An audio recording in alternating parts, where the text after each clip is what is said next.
Pernahkah kamu merasa, sudah bekerja keras, sudah berdoa setiap malam, sudah ikhlas katanya, tapi hidup tetap terasa berat, seolah semua pintu rezeki tertutup, ketenangan jadi barang mahal, dan senyum yang kamu tunjukkan hanyalah topeng dari kelelahan batin yang belum selesai. Kamu bukan tidak mampu, kamu hanya belum belajar satu hal yang paling penting dalam hidup ini, mengelola hati. Dunia ini tidak kekurangan rezeki, tapi banyak orang kehilangan kendali atas hatinya. Di dunia ini bukan sedikit orang yang pandai mencari uang, tapi sangat sedikit yang pandai menjaga hatinya tetap tenang.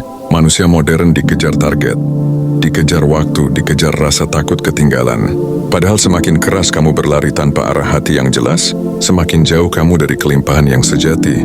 Dalam stoikologi masih ada kalimat yang begitu dalam. Jika kamu tidak mampu mengendalikan hatimu, dunia luar akan mengendalikanmu. Filsafat ini mengajarkan bahwa akar penderitaan manusia bukan karena kekurangan, tapi karena keinginan yang tidak terkendali. Dan Islam pun menguatkan hal yang sama. Dalam Al-Quran Allah berfirman, "Dan barang siapa berpaling dari peringatanku, maka sesungguhnya baginya kehidupan yang sempit." Surat Taha ayat 124. Sempit di sini bukan hanya rezeki, tapi sempitnya hati yang penuh gelisah, takut, iri, dan rasa tidak cukup. Psikologi modern, hati adalah pusat energi yang menentukan realitas. Dalam psikologi modern, hati disebut sebagai emotional center, pusat energi emosional yang mempengaruhi setiap tindakan dan keputusan manusia. Ketika hatimu tenang, otakmu berpikir jernih. Ketika hatimu kacau, logika pun ikut goyah. Itulah kenapa banyak orang gagal bukan karena kurang pintar, tapi karena tidak mampu mengelola emosinya sendiri. Ilmuwan menyebut ini sebagai heart-brain coherence, sebuah kondisi ketika gelombang hati dan otak berada dalam harmoni. Dan hanya ketika keduanya selaras, seseorang mampu memancarkan energi positif yang menarik peluang dan kelimpahan. Dalam bahasa spiritual Islam, inilah tawakal dan ridha, yaitu ketika hati dan pikiranmu menyatu dalam kesadaran bahwa semua yang terjadi adalah bagian dari rencana Tuhan yang sempurna. Kelimpahan tidak akan mampir ke hati yang sibuk mengeluh. Setiap kali kamu mengeluh, kamu sebenarnya sedang mengirim pesan kepada alam. Aku tidak percaya bahwa hidup ini adil, padahal setiap getaran keluhan itu adalah doa negatif yang sedang kamu ucapkan tanpa sadar. Dan semesta hanya tahu satu bahasa, getaran hatimu. Psikologi menyebut ini sebagai self-fulfilling prophecy. Keyakinan yang kamu tanam akan menjadi kenyataan yang kamu tuai. Dan Islam menegaskan dalam hadis Qudsi, "Aku sesuai dengan prasangka hambaku." Hadis riwayat Bukhari dan Muslim. Kalau kamu menyangka hidupmu berat, maka beratlah yang kamu dapat. Kalau kamu menyangka Allah pelit, maka pelitlah realitas yang datang kepadamu. Tapi kalau kamu menyangka Allah Maha Cukup, maka kelimpahan akan datang bahkan dari arah yang tidak kamu sangka. Kelimpahan tidak datang karena kamu berteriak minta, tapi karena hatimu akhirnya berhenti menolak. Hati yang tidak dikelola akan menjadi penjara. Kemarahan, iri, kecewa, dendam, semuanya adalah racun yang menumpuk dalam wadah yang kamu sebut hati. Dan yang tragis adalah, banyak orang berusaha mencari kebebasan di luar, padahal mereka sedang dipenjara oleh hatinya sendiri.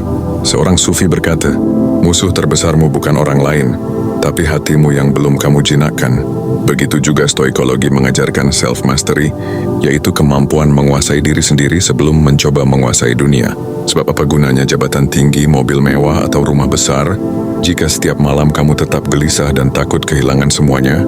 Islam menyebut ini sebagai tazkiyatun nafs, atau penyucian jiwa, sebuah proses membersihkan hati dari penyakit batin, agar pantas menjadi wadah bagi keberkahan. Latih hatimu untuk tidak menolak apapun yang terjadi. Dalam stoikologi, inti dari ketenangan adalah menerima realitas sebagaimana adanya. Mereka menyebutnya amor fati, mencintai takdir. Filsafat ini sejalan dengan ajaran Islam. Boleh jadi kamu membenci sesuatu padahal ia baik bagimu, dan boleh jadi kamu menyukai sesuatu padahal ia buruk bagimu. Surat Al-Baqarah ayat 12. Kamu tidak selalu tahu mengapa sesuatu terjadi, tapi setiap kejadian membawa pelajaran yang Allah rancang dengan presisi. Ketika kamu belajar menerima, bukan berarti kamu menyerah. Kamu hanya berhenti melawan arus kehidupan dan mulai mengalir bersama kehendaknya. Dari situ hatimu mulai ringan. Dan ketika hati sudah ringan, rezeki pun akan mengalir tanpa beban. Rezeki itu tidak datang ke hati yang penuh iri. Iri adalah bentuk penolakan halus terhadap kehendak Allah. Kamu mungkin tidak sadar, tapi setiap kali kamu merasa kesal melihat orang lain bahagia, itu berarti kamu sedang berkata, "Ya Allah, kenapa bukan aku?" padahal Allah tidak pernah menukar takdir.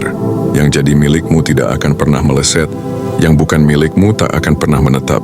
Imam Ibnu Qayyim berkata, ketika hatimu bersih dari iri, maka pintu-pintu langit terbuka untukmu. Maka kelimpahan tidak datang karena kamu paling mampu, tapi karena kamu paling bersih hatinya. Menata hati lewat kesadaran dan zikir. Zikir bukan sekadar lafaz di bibir. Zikir adalah proses mengembalikan hatimu ke frekuensi asalnya, yakni frekuensi ketenangan.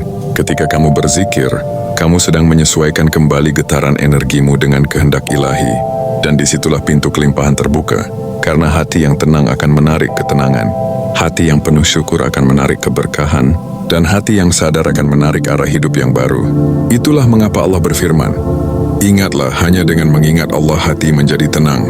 Surat Ar-Ra'd ayat 28. Kelimpahan itu bukan datang tapi dipantaskan.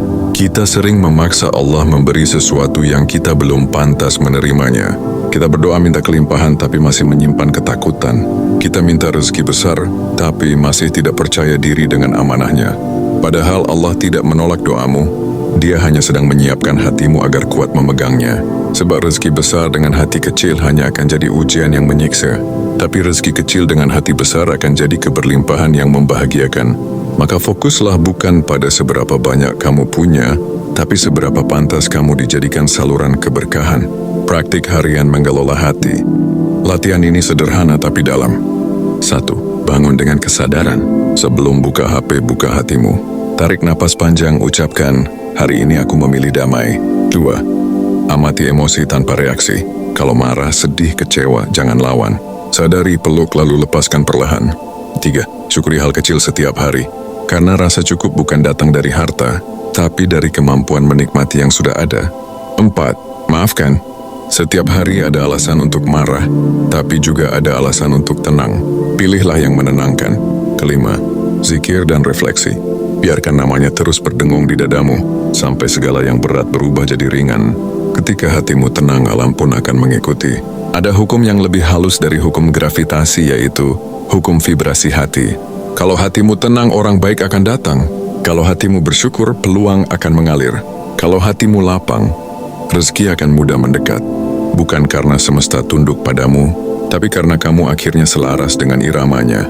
Kelimpahan sejati bukan ketika kamu punya segalanya, tapi ketika kamu tidak takut kehilangan apapun. Dunia ini tidak pernah kekurangan rezeki, Deni. Yang sering hilang adalah kesadaran untuk mengelola hati agar pantas menerimanya. Jangan lagi sibuk memperbaiki keadaan luar sebelum kamu menata keadaan dalam. Karena begitu hatimu tenang, semesta akan mulai berpihak. Begitu hatimu bersih, rezeki akan datang tanpa kamu paksa. Dan ketika kamu sudah mampu mengelola hati, kamu akan sadar bahwa kelimpahan bukan sesuatu yang dicari, tapi sesuatu yang kamu izinkan tumbuh di dalam dirimu. Kalau narasi ini menyentuh bagian terdalam dari dirimu, mungkin itu tanda hatimu sedang dipanggil untuk berubah. Untuk itu, bantu aku menyebarkan kesadaran ini dengan menekan tombol subscribe, like, dan tinggalkan di kolom komentar kalimat yang lahir dari hatimu sendiri.